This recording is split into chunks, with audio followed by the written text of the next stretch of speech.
It began with a gamein online puzzle, a test for those skilled enough to solve it.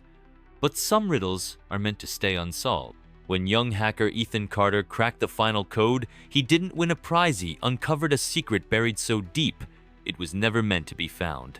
Now, he and his uncle, Detective Mark Carter, are being hunted by those who erase threats before they become problems. Their only chance is to outrun an enemy that doesn't just bury the truth, it eliminates it. But the deeper they dig, the deadlier it gets. And the truth? It's far more terrifying than they ever imagined. Some secrets are buried for a reason, and some truths are worth dying for. Ethan Carter's fingers danced across the keyboard, his screen aglow of cascading code and encrypted messages. It was past midnight, and the thrill of unraveling yet another layer of the obelisk, the mysterious online riddle game, kept his pulse racing. He had spent the past 6 months tackling its challenges, complex ciphers, riddles embedded in historical documents, and puzzles that led him deep into the dark web. But this was different. This was the final level. Tonight, the game had taken a bizarre turn. The latest challenge required him to decrypt a string of numbers. At first glance, it seemed like a simple cipher, but when he cross-referenced it with a global coordinate system, his stomach clenched. The numbers pointed to a remote location in Nevedanier Area 51. Ethan leaned back in his chair, his mind racing. Was this part of the game, or had he just uncovered something real? He hesitated before inputting the coordinates into a satellite imaging tool. What he saw made his blood run cold. A structure one that shouldn't exist. Hidden away in the barren landscape, the facility appeared isolated, yet fortified. There were no official records, no online mentions. It was as if it had been erased from existence. His heart pounded. He needed to tell someone he could trust. He spent another hour trying to find more information, but every search led to dead ends. Firewalled archives, classified reports, and restricted databases all seemed to converge around this one location, as if someone had gone to great lengths to bury its existence. But why? Ethan opened his chat app and hesitated over a message to his hacker friend, known online as Cyphermoth. The guy was an expert in digital forensics and had helped him before. But something about this discovery felt too big to share recklessly. Instead, he powered down his system, threw on a hoodie, and jumped on his bike. He needed to see his uncle. Now, riding through the quiet streets, Ethan's mind raced with possibilities. Was this an elaborate hoax? A government test? Or had he really stumbled onto something that was never meant to be found? As he pedaled, he couldn't shake the feeling that he was already being watched. Ethan rode through the dimly lit streets toward his uncle Mark Carter's house. The quiet suburban neighborhood looked peaceful on the surface, but his gut told him something was already shifting in the shadows. When he reached the house, Mark answered the door with a raised eyebrow. "Ethan? It's late. What's going on?" "You need to see this," Ethan said, brushing past him and setting his laptop on the dining table. Mark sighed, pouring himself a cup of coffee. "This better not be another one of your hacker stunts." Ethan ignored him and pulled up the images. "I was playing this online puzzle game, the Obelisk. It's been leading me through increasingly difficult cryptographic challenges. But the last one wasn't just a puzzle. It pointed me to a real-world location." Mark peered at the screen, his brows furrowing. "You're telling me some random game led you to an unregistered facility near one of the most classified locations in the country?" "I know how it sounds," Ethan admitted. "But look at this place. It's got high-level security perimeters, no records, no government classification. That doesn't happen by accident." Mark sighed and rubbed his temples. "Ethan, messing with classified information is a felony. You have no idea who could be watching." Ethan's mouth went dry. He had considered the risks, but hadn't expected his uncle to be so wary. "That's the thing," he muttered. "Someone wanted me to find this. What if this game wasn't a game at all? What if it was a recruitment tool or a test to see who's smart enough to crack it?" Mark didn't answer immediately. He stared at the images, his jaw tightening. "I'll make some calls, see what I can dig up."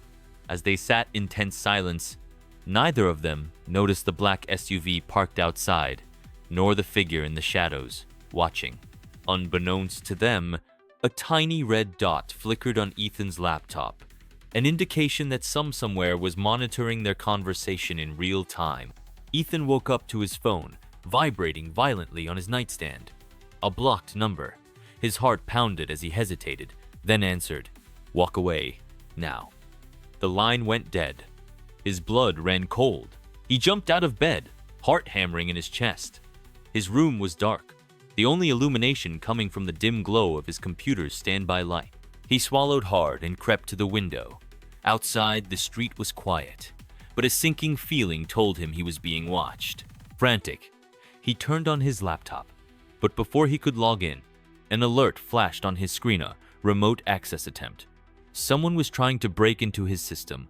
His fingers flew over the keyboard, deploying counter-hacks, but whoever was on the other end was too skilled. His firewalls were crumbling faster than he could rebuild them. One by one, his files started vanishing. Photos, documents, chat logs. Then, a message appeared on his screen in stark white letters. "This is your last chance. Stop digging." Before he could react, his laptop crashed, the screen going black. Ethan backed away, his breathing ragged. This wasn't just a threat. This was a warning. Suddenly, his phone buzzed again. This time, it was a text from Mark. "Come to my house, now." Ethan didn't waste another second. He grabbed his hoodie, stuffed his laptop into his bag, and slipped out the back door. He had no idea what he had gotten himself into, but one thing was clear: someone wanted him dead. As he biked toward his uncle's house, headlights appeared behind him. At first, they seemed harmless, just a car driving down a quiet street. But as he picked up speed, so did the car. He swerved onto a side street, taking a sharp turn, but the vehicle followed. They were coming for him. Ethan's lungs burned as he pedaled harder, sweat slicking his hands against the handlebars. The car behind him accelerated, its headlights flooding the street with an eerie glow. Who the hell were these people? A sharp turn onto a narrow alley nearly sent him crashing into a dumpster, but he recovered just in time. The tires of the pursuing vehicle screeched as it tried to follow, but the alley was too narrow. Ethan heard the driver slam on the brakes, the car skidding sideways. For a moment, he thought he had lost them. Then a door slammed. Footsteps, fast and heavy. They were on foot now. Ethan leaped off his bike and sprinted, weaving through backyard fences and hopping over trash cans. He had grown up in this neighborhood. He knew its every shortcut, every hiding place. But his pursuers were relentless and armed. A shot rang out. A bullet ricocheted off a metal pipe inches from his head. He ran faster. He had to make it to Mark's house before it was too late. Ethan's legs burned as he pushed himself harder, dodging between alleyways and cutting through empty lots. His heart pounded as another shot rang out, hitting a metal trash bin near his feet. They weren't just chasing him, they were trying to kill him. Mark's house was just 2 blocks away. He veered onto a side street, his breath ragged as he spotted the porch light glowing in the darkness. Without hesitation, he sprinted toward the door, pounded on it with both fists, and nearly collapsed when it swung open. "Get inside!" Mark yanked him in, slamming the door behind him. Ethan bent over, gasping. "They're right behind me." Mark didn't need an explanation. He pulled his service pistol from his holster and peeked through the curtains. A black SUV slowed as it rolled past the house, its headlights scanning the street. But it didn't stop. Instead, it continued down the road, vanishing around the corner. Ethan's pulse hammered. "They know I'm here." Mark locked the door, his face unreadable. "Then we need to move, now." Mark moved with precision, gathering a small duffel bag from his closet and tossing Ethan a change of clothes. "Put these on. If they saw you in that hoodie, you need to change." Ethan obeyed, his mind spinning.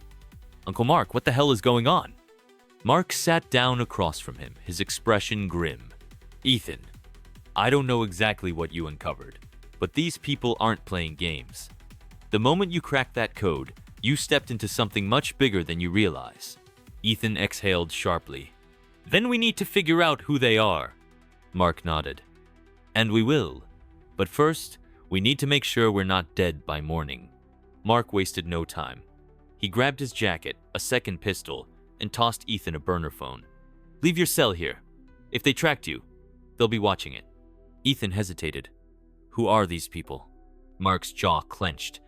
People who don't want us asking questions. Now let's go. They slipped out the back, cutting through Mark's backyard and into the woods behind the neighborhood. The crunch of dry leaves beneath their boots echoed too loudly in Ethan's ears. We can't just run, Ethan whispered. We need to find out who they are. Mark didn't slow. We will. But first, we need to survive the night. A low rumble in the distance made Ethan's stomach twist. A helicopter. It wasn't visible yet, but its presence was unmistakable. They weren't just being watched, they were being hunted. Mark suddenly grabbed Ethan's shoulder and pulled him down into the brush. The helicopter's searchlight cut through the night sky, sweeping over the treetops. Ethan held his breath as the beam passed dangerously close. Then, a rustling sound. Not from the helicopter. Mark's grip on his pistol tightened. Someone was nearby. Ethan barely had time to react before a dark figure emerged from the trees, dressed in tactical gear, a silenced rifle raised. They had boots on the ground. Mark fired first. The silencer on the soldier's rifle meant they wouldn't hear him shoot, but the bullet tearing into the tree next to Ethan's head told him they weren't missing by much. "Run!" Mark barked, firing again. The assailant dropped, but more were coming. They sprinted through the dense foliage, adrenaline pumping as more figures closed in. Ethan's lungs burned as he struggled to keep up, but Mark was relentless. "There!" Mark pointed to a steep drop-off. Below, a river rushed through the valley. Ethan knew what was coming before Mark even said it. "You're insane! Jump!" Ethan sucked in a breath and leapt. The world spun as he plunged into the icy water, the current immediately pulling him under. He barely had time to register Mark hitting the water beside him before they were swept downstream. The river spit them out onto a rocky shore a mile downstream. Ethan coughed, sputtering as he dragged himself onto the bank. His entire body ached, and he was freezing, but they were alive. Mark pulled himself up beside him, scanning the tree line. "They won't stop looking." Ethan sat up, still catching his breath. "So what now?" Mark pointed up the ridge. "There's an old hunting cabin a few miles from here. If we make it there, we can regroup." They started walking, shivering in the cold night air. Ethan could barely feel his fingers, but he forced himself to keep moving. "Mark," Ethan finally said, "I need to know the truth." Mark sighed. "The truth is, whatever you uncovered, it's dangerous. These people, whoever they are, they have resources, connections. They wiped your system in seconds and found you just as fast. That doesn't happen unless you're dealing with something beyond normal government agencies." Ethan processed this.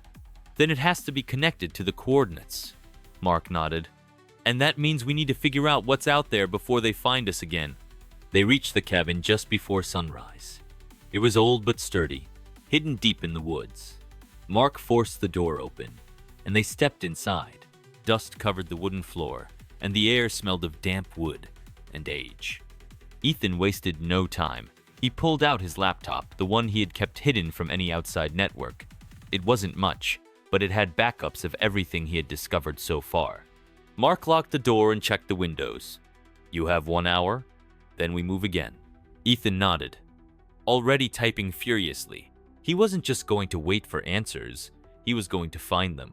Ethan's fingers flew across the keyboard as he bypassed security protocols, rerouting through multiple proxy servers. Every keystroke was calculated, every bypass a step deeper into the digital abyss.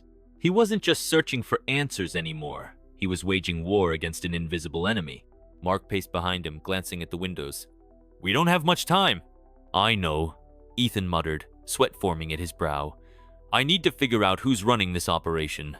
He managed to retrieve fragments of data from a deleted server-encrypted messages, blacklisted IP addresses, and a suspicious program labeled Omega-12. His stomach churned as he recognized a signature within the code. This wasn't just military, it was private intelligence. "Who are they?" Mark asked, looking over his shoulder. Ethan exhaled sharply. "They're off-the-books operatives, black-budget programs. If they're after us, it means we've stepped into something way beyond classified." Before Mark could respond, a red warning flashed across the screen. ACCS detected. Trace initiated. They found us, Ethan whispered. He yanked the power cord, cutting off the connection just as a silent alarm blared inside the system. Mark pulled his gun. We need to go, now. A split second later, the cabin's front window shattered as a drone exploded against the wall. The explosion sent debris flying as Mark tackled Ethan to the ground. Smoke filled the cabin, and the sound of approaching footsteps sent a chill down Ethan's spine. They're here, he coughed. Mark fired twice through the broken window, hitting one of the black-clad operatives. The man crumpled, but more moved in like ghosts through the mist. Ethan grabbed his laptop and the hard drives, shoving them into his backpack. They didn't have time to fight, they had to run. Back door, Mark commanded. They bolted through the rear exit just as gunfire riddled the cabin walls. Mark spun and returned fire, taking down another pursuer before they disappeared into the dense woods. A voice crackled through a radio nearby. Subject has fled the premises. Pursue and contain. Ethan's pulse skyrocketed. Contain. That meant they weren't trying to kill him, not yet. They wanted him alive. Why? Mark grabbed Ethan's arm and whispered, They're not just after you. They need something you have. Ethan's mind reeled. The coordinates. The program. Whatever Omega-12 was, they were willing to kill for it. We have to find out what's at that facility, he whispered back. Mark nodded grimly. Then we're going straight to the source. Ditching their pursuers wasn't easy. Mark led Ethan through the forest, avoiding detection by sticking to the shadows. The sound of drones buzzed overhead, their searchlights slicing through the darkness. We need a vehicle, Mark said. Something untraceable. Ethan's mind worked fast. I know a place. They moved toward a nearby town, keeping to the outskirts. Ethan led them to an abandoned scrapyard he had used as a hideout years ago. Rusted cars, forgotten machinery, and wrecked trailers lined the lot. Mark found an old pickup, hot-wired it in seconds, and they were on the road. The night was far from over. Where to? Mark asked. Ethan pulled out a map and pointed. The coordinates. We're going to find out what's hidden in that facility. Mark tightened his grip on the wheel. Then let's disappear before they find us first. As the truck sped down the highway, a black helicopter hovered in the distance. Their war had only just begun. The truck roared down the desolate highway, its tires kicking up dust as Mark pushed the pedal to the floor. Ethan's fingers trembled over his laptop, still absorbing the classified images of Omega-12. The words in the document sent chills through him. Human experimentation, extraterrestrial materials, memory suppression trials. This wasn't just government secrecy. This was a crime against humanity. They're gaining on us, Mark said, checking the rearview mirror. The black helicopter loomed in the night sky, closing the distance at an alarming speed. We can't outrun them. Ethan's mind raced. Then, we disable them. Mark shot him a look. And how do you suggest we do that? Ethan scoured the files he'd decrypted, searching for access points to any of the aircraft used in the Omega-12 operation. A thread of code caught his attention, a backdoor frequency used for drone reconnaissance.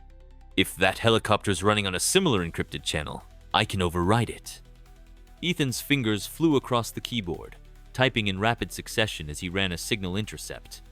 The helicopter was almost on them, its spotlight illuminating the truck like a deer in headlights. Ethan, almost there. The signal cracked open, revealing a control access point. Ethan injected a disruptor command, scrambling the chopper's system. The helicopter lurched, its spotlight flickering. The rotors wobbled, and suddenly, the entire aircraft spiraled out of control. The pilot fought to stabilize it, but it was too late. The helicopter veered sideways and crashed into the desert with a deafening explosion.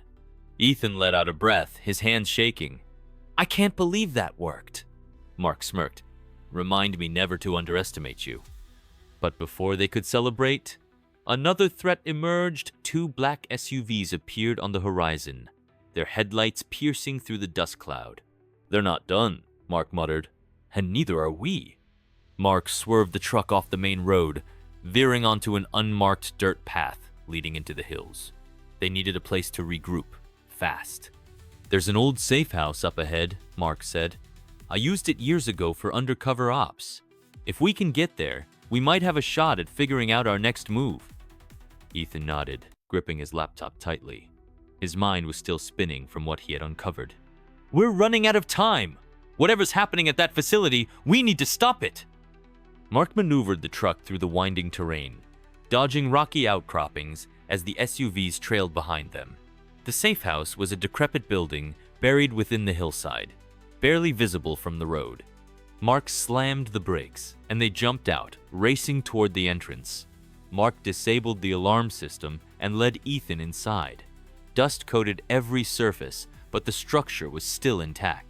Weapons, communication devices, and old intelligence reports lined the walls.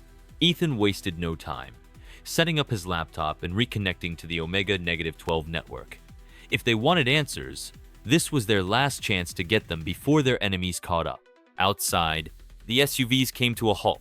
"Get ready," Mark whispered, gripping his pistol. "They're coming."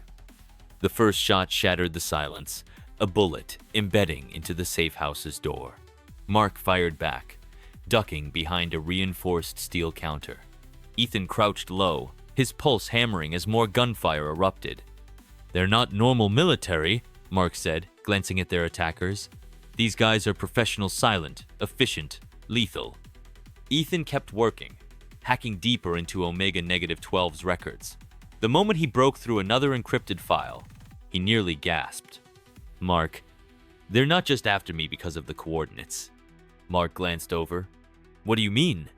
Ethan turned the screen toward him. Omega-12 isn't just a research lab.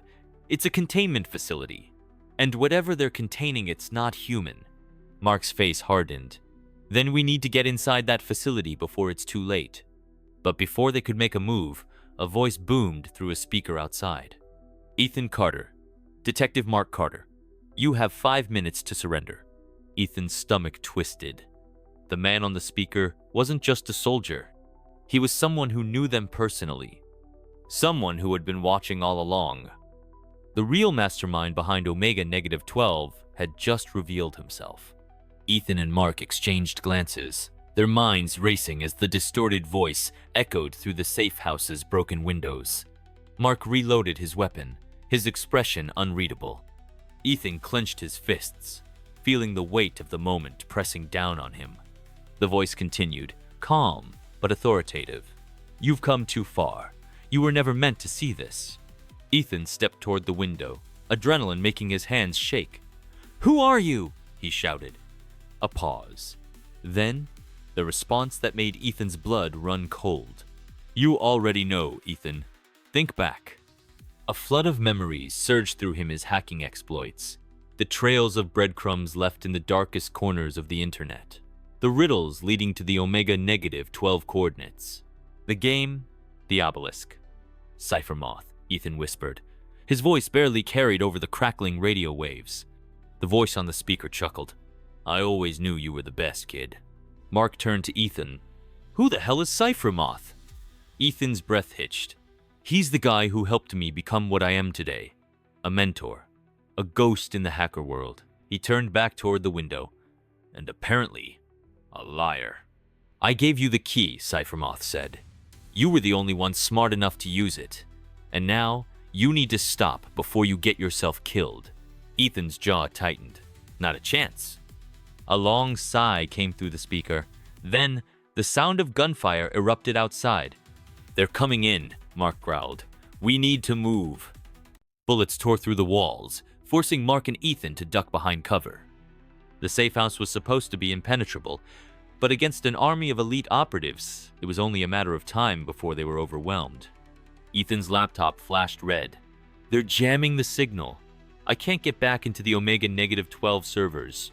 Mark fired 2 shots through the broken window, hitting one of the advancing operatives.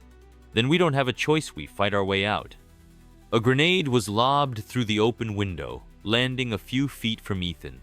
Mark tackled him to the ground as the explosion rocked the room.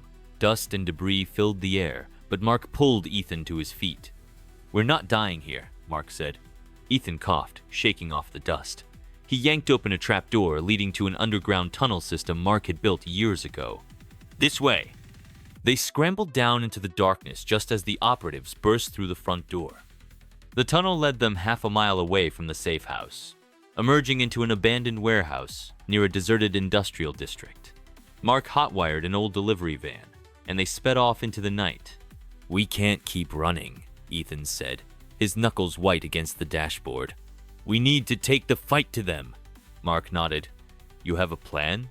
Ethan pulled out his laptop, working furiously. "If I can't break into their network remotely, I'll have to do it from the inside. We need to get into Omega -12. Mark exhaled. "That place is a fortress." Ethan glanced at him. "Good thing I've been breaking into places I shouldn't my entire life." Mark smirked. "Let's do it." By morning, they were parked on a hill overlooking the Omega -12 compound. Barbed wire fences, security towers, and armed guards patrolled the perimeter. But Ethan wasn't looking at any of Thathis' eyes. We're locked on a convoy of trucks, heading toward an underground entrance. "That's our way in," he said. Mark checked his ammo. "Then let's get moving." Dressed in stolen security uniforms, Ethan and Mark slipped into the convoy, their forged credentials holding up against the first checkpoint. As the truck descended into the underground levels of Omega -12, Ethan's pulse quickened. Mark whispered, "Stick to the plan. We get to the server room, extract the files, and get out." Ethan nodded, but a sense of dread sat heavy in his gut. Something was waiting for them below. The truck stopped, and the doors opened. They stepped out into a vast, sterile corridor lined with glass observation rooms. Ethan's breath caught as he saw what was inside. Suspended in liquid-filled chambers were humanoid figures unmoving, but unmistakably not human. Mark swallowed hard. "What the hell is this place?" Ethan took a shaky step forward, his mind racing. They weren't just experimenting on humans. They were containing something else. Alarms blared, and an automated voice rang out. "Security breach detected. Lockdown initiated." Cyphermoth's voice crackled through the PA system. "You just couldn't leave it alone, could you?" Mark grabbed Ethan's arm. "Run." The room flooded with soldiers. Ethan's instincts kicked in. He pulled a flash drive from his pocket and jammed it into the nearest control panel, triggering an emergency override. The facility's lights flickered as he accessed restricted data. "We're downloading everything," Ethan said. "We'll expose them." Cyphermoth's voice turned deadly. "You won't make it out alive!" Mark fired at the guards as Ethan extracted the files. The countdown had begun. Omega -12 secrets were about to be unleashed. Mark and Ethan sprinted through the underground corridors, their boots echoing against the cold steel floors. Behind them, the facility was alive with flashing alarms and the heavy footfalls of armed security closing in. The stolen security uniforms had bought them time, but now that time was up. "We have to make it to the server room," Ethan panted, clutching the encrypted flash drive. "If we can upload this data to an external network, we blow Omega -12 wide open." Mark nodded, reloading his weapon. "We need an exit plan. Getting the truth out won't matter if we're dead." They took a sharp turn into a hallway that stretched into a glass-walled chamber. Inside, dozens of containment units lined the walls, filled with suspended figures. Ethan skidded to a stop, his breath catching in his throat. The figures weren't human. Twisted forms floated in thick, green-tinted fluid. Some had elongated limbs, blackened eyes, or skeletal structures that looked disturbingly unfinished, like a grotesque mix of human and something else. Their bodies twitched, some pressing against the glass as if aware of their presence. "What the hell is this?" Mark whispered, his eyes darting between the tanks. Ethan scanned a nearby console. His fingers trembled as he read the labels. Subject 23 neurological testing. Subject 49 hybridization. Subject 67 cognitive manipulation. "This isn't just about containment," Ethan muttered. "They've been experimenting on people." Before Mark could respond, a deep, guttural growl came from one of the tanks. A shadowy figure inside a broken chamber twitched violently, then snapped its head toward them. The glass shattered. The creature lunged from the broken containment unit, its elongated fingers clawing at the air. Its body twisted unnaturally as it let out a shriek that made Ethan's stomach churn. "Move!" Mark barked, firing 3 rounds into its chest. The bullets tore into the creature, but it barely reacted. Instead, it turned its attention fully to them, its black eyes narrowing. Then, with impossible speed, it charged. Mark shoved Ethan to the ground as the monster slammed into the wall behind them, denting the steel. Ethan scrambled backward, grabbing a metal pipe and swinging wildly at the creature's head. The impact barely slowed it down. "We need to contain it!" Ethan shouted, his mind racing. Mark pulled a flash grenade from his vest. "Close your eyes." The explosion of light sent the creature screeching, writhing in pain. It slammed against the nearest containment unit, setting off a chain reaction. More glass shattered. More figures twitched to life. Mark grabbed Ethan by the collar. "We're not fighting our way through this. We need that server room now." Ethan ran alongside him, narrowly avoiding the thrashing limbs of creatures breaking free from their prisons. Alarms blared louder, but another sound overtook Thema chilling, computerized voice echoing from the facility's PA system. "Security lockdown failed. Subjects have breached containment. Emergency purge protocol initiated." Ethan's stomach dropped. "Purge protocol?" Mark swore. "They're going to wipe everything. Facility, experimentus included." They sprinted through the last corridor, pushing into a massive chamber filled with glowing servers. Ethan rushed to the nearest terminal, jamming his flash drive into the system. "I need time," he said. "I have to override the data purge before we lose everything." Mark turned to hold off the incoming guards, but as he raised his gun, a slow clap echoed through the room. Cyphermoth stepped into the chamber, flanked by 2 heavily armored operatives. He pulled off his hood, revealing a face Ethan had trusted for years. "You should have listened," Cyphermoth said. "Now, I have no choice." Ethan's fingers flew over the keyboard as Cyphermoth took slow steps toward him. The countdown on the monitor showed 2 minutes before the facility-wide purge. "Don't do this, Ethan," Cyphermoth said. "You don't understand what you're dealing with." Ethan gritted his teeth. "Then enlighten me." Cyphermoth sighed. Omega-12 isn't a prison. It's a safeguard. Those things we were keeping locked away, they aren't failed experiments. They're weapons. They were never meant to be found. Mark scoffed. "And what? You just play God? Decide who lives and who dies?" Cyphermoth shook his head. "It's not that simple. The world isn't ready for what we've created." Ethan's screen flashed. "Upload 65% complete." "Then why the secrecy?" Ethan asked. "If this place was meant to protect the world, why kill everyone who came close to the truth?" Cyphermoth's jaw tightened. "Because the truth is dangerous." He raised a pistol, aiming at Ethan's head. Mark moved instantly, tackling Cyphermoth before he could fire. The 2 men struggled, fists colliding in brutal blows. The guards moved in, but Ethan was quicker. He slammed the enter key. Upload complete. Transmission to external servers successful. The truth was out. Cyphermoth shoved Mark back and glared at Ethan. For the first time, there was no smugness in his expression, only resignation. "You just doomed us all," he whispered. The facility's walls trembled. A deafening alarm blared as the containment chambers shattered completely. The creatures, now fully free, shrieked as they flooded the hallways. Mark grabbed Ethan.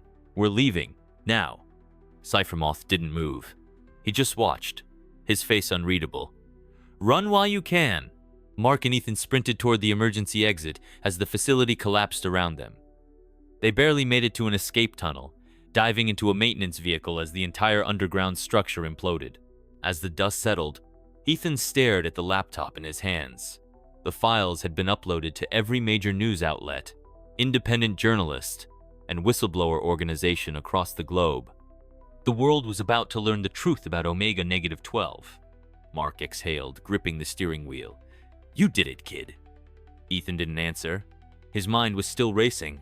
What if Cyphermoth was right? What if the world wasn't ready?